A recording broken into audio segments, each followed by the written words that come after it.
கிறிஸ்துவில் அன்பானவர்களே, இயேசு கிறிஸ்துவின் விலையேற பெற்ற நாமத்திலே உங்களை வாழ்த்துகிறேன். கர்த்தர் உங்களை ஆசீர்வதிப்பார். இன்றைய நாளுக்கான கர்த்தருடைய வார்த்தை மத்தேயு 5ஆம் அதிகாரம் 3வது வசனம்.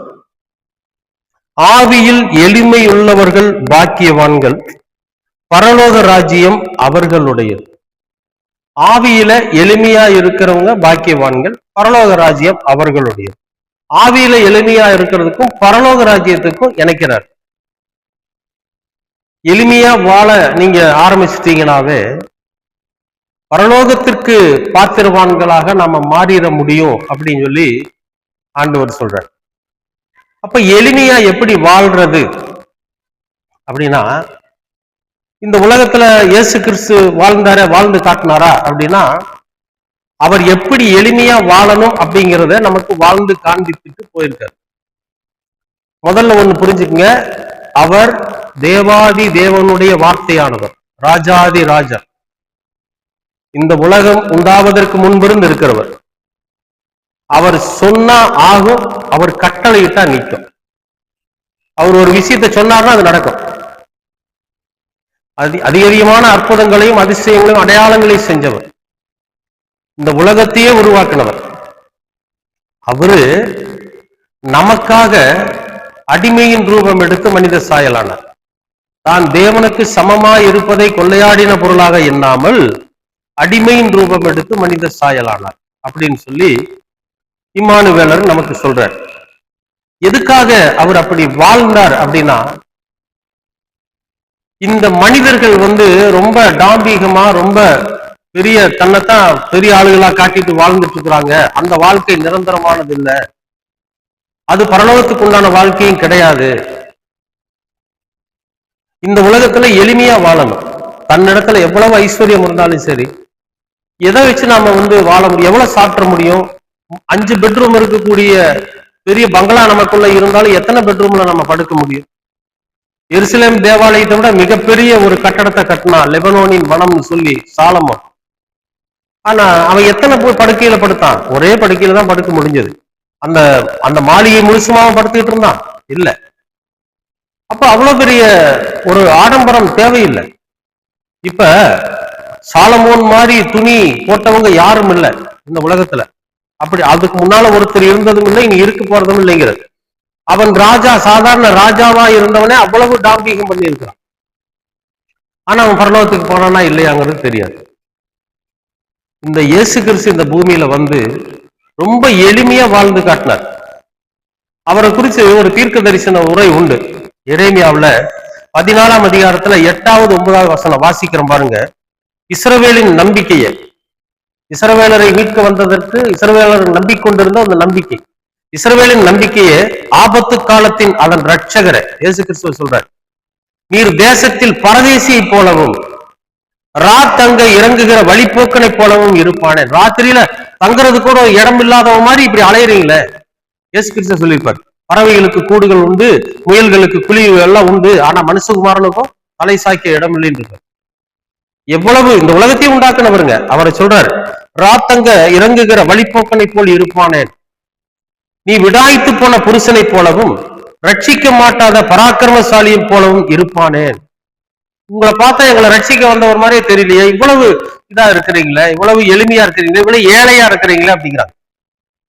நீர் எங்கள் நடுவில் இருக்கிறவராமே, நீங்க எங்க நடுவில் இருக்கிறீங்க, உங்களுடைய நாமம் எங்களுக்கு தரிப்பிக்கப்பட்டிருக்கிறது, நாம் எல்லாமே இயேசு கிறிஸ்து என்கிற நாமத்தை தரித்துக் கொண்டவர்களா தான் இருக்கிறோம், எங்களை விட்டு போகாதிரும், எங்களை விட்டு போயிடாதீங்க அப்படிங்கிறாங்க. அப்ப இயேசு கிறிஸ்துவ குறித்து என்ன சொல்றாங்க? நீங்க இந்த பூமியில ஒரு பரதேசியை போல தெரியுறீங்களே, இவ்வளவு எளிமையா இருக்கிறீங்களே, இவ்வளவு ஏழ்மையா இருக்கிறீங்களே.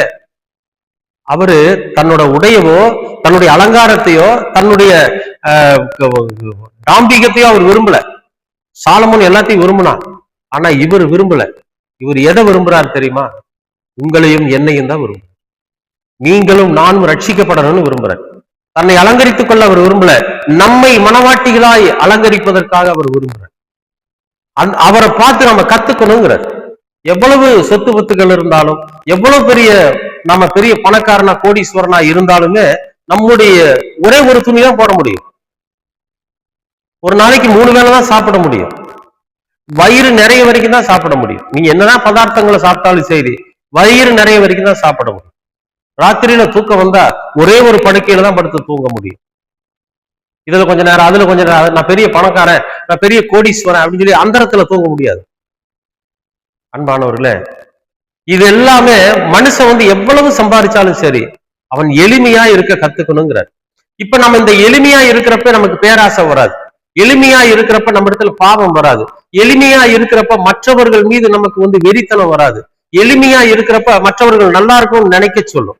அடுத்தவர்களுடைய பொருளை அபகரிக்கணும்னு தோணாது. ஏன்னா நம்ம எளிமையா இருக்கு, நமக்கு இது போதும்னு நினைக்கிறோம். அப்படி எளிமையா இருக்கிறவன் பரலோகத்திற்கே பாத்திரவானா இருப்பான். இப்ப இயேசு கிறிஸ்து பரலோகத்துல இருக்கிறாருங்கிறது நிச்சயம் இருக்கு இல்லையா?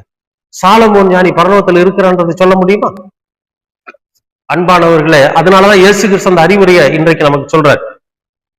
நமக்கு எவ்வளவு பணக்காரனா இருந்தாலும் சரி, நம்ம எவ்வளவு ஐஸ்வர்யவான்களா இருந்தாலும் சரி, நமக்கு எவ்வளவு சொத்து சோகங்கள் இருந்தாலும் எளிமையா இருக்க கத்துக்குவோம்.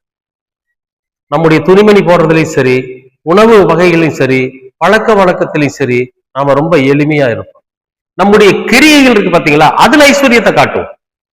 நம்முடைய கிரியைகள்ல நம்ம டாம்பிகத்தை காட்டும். அடுத்தவர்களுக்கு நன்மை செய்யறதுல நாம ஆக்ரோஷம் உள்ளவர்களா இருப்போம். அடுத்தவங்க நல்லா இருக்கணும்னு நினைக்கிறதுல நாம ரொம்ப முழு முயற்சி உள்ளவர்களா இருப்போம். அடுத்தவர்களுக்காக நம்ம கொடுக்கறதுல நாம் ஐஸ்வர்யவான்களா இருப்போம்.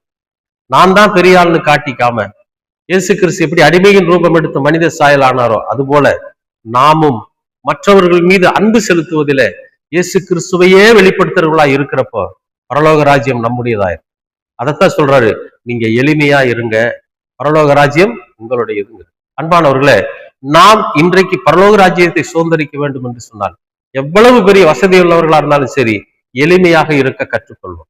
கர்த்தர் உங்களை ஆசீர்வதிப்பார். அன்பின் பரலோக பிதாவே, அருமையான நல்ல இந்த அனுதின உணவிற்காக நன்றி. இந்த நாளை ஆசீர்வதித்து கொடுத்திருக்கிறீர், அதற்காகவும் ஸ்தோத்திரம். ஆவியிலே எளிமையுள்ளவன் பாக்கியவான், பரலோக ராஜ்யம் அவர்களுடையது என்று சொன்னீர்கள். அதுபோல நாங்கள் எளிமையா இருக்க கற்றுக்கொள்வதற்கு நீங்க ஞானத்தை கொடுங்க. நீர் இந்த பூமியிலே பரதேசியை போல தெரிந்திருக்கிறீர். இந்த பூமியிலே ரட்சிக்க கூடாதவரை போல தெரிஞ்சிருக்கிறீங்க. நீங்க ராஜாதி ராஜாவா இருந்து, தேவாதி தேவனாய் இருந்து, அடிமையின் ரூபம் எடுத்து மனித சாயலாய் எளிமையாய் வாழ்ந்திருக்கிறீங்க. அந்த வாழ்க்கையை நாங்கள் உணர்ந்து, நாங்களும் உங்களைப் போலவே எளிமையாக வாழ்ந்து, உங்களைப் போலவே பரலோக ராஜ்யத்தை சுதந்திரிக்க நீர் எங்களுக்கு கிருபை பாராட்டு. எல்லாவற்றையும் அருமை இரட்சகர் இயேசு கிறிஸ்துவின் வழியாய் கேட்கிறோம் நல்ல பிதா. ஆமேன், ஆமேன், ஆமேன்.